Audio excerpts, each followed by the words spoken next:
মৃত্যু আসার আগেই আপনার পরিবারকে যেসব বিষয়ে ওসিয়ত করে যাবেন। 1. আমার মৃত্যুর সংবাদ শুনলে ইন্না লিল্লাহি ওয়া ইন্না ইলাইহি রাজিউন পড়বেন। 2. আমার মৃত্যুকে অকাল মৃত্যু বলবেন না, কারণ আমি আমার নির্ধারিত রিজিক ভোগ করে ফেলেছি। 3. আমাকে নিয়ে বিলাপ মাতব করবেন না, জোরে জোরে কান্নাকাটি করবেন না, কারণ এটা সুন্নাহ বিরোধী কাজ এবং রাসূল সাল্লাল্লাহু আলাইহি সাল্লামের কর্তৃক নিষিদ্ধ কাজ।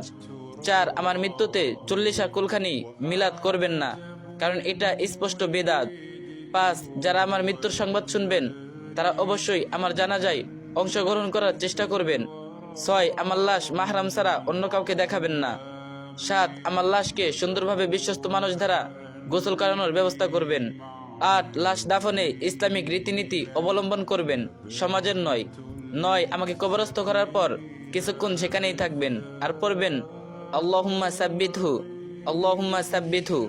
আমার কবরের আযাব লাঘবের জন্য এবং মুনকার নাকিরের প্রশ্নের উত্তর যেন দিতে পারি সেই দোয়া করবেন, আল্লাহুম্মা সাব্বিতহু আলাল ঈমান। 10. আমার হয়ে দান সদকা করবেন। আমার সদকা জারিয়া চালু থাকলে সেটার খবর নেবেন, সেগুলোকে সমুন্নত করার চেষ্টা করবেন। 11. আমার মৃত্যু থেকে এই শিক্ষা নিয়ে ফিরে যাবেন, আপনারও সময় অতি নিকটে। 12. আমার ছবি কোথাও দিবেন না, আমার আইডি বা অন্য কারো কাছে ছবি থাকলে তা ডিলিট করে দিবেন।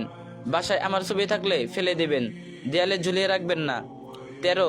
আমার পাওনা আমার পরিবারকে ফিরিয়ে দিবেন, না পারলে আমার জন্য সদকা জারিয়া করবেন, তাও না পারলে আজীবন আমার জন্য দোয়া করবেন, আমি ক্ষমা করে দিব ইনশাল্লাহ। 14. আপনি আমার কাছে কিছু পেয়ে থাকলে আমার জীবিত অবস্থায় আমার কাছে চেয়ে নেবেন, আর যদি মরে যাই পরিবারের কাছে চাইবেন।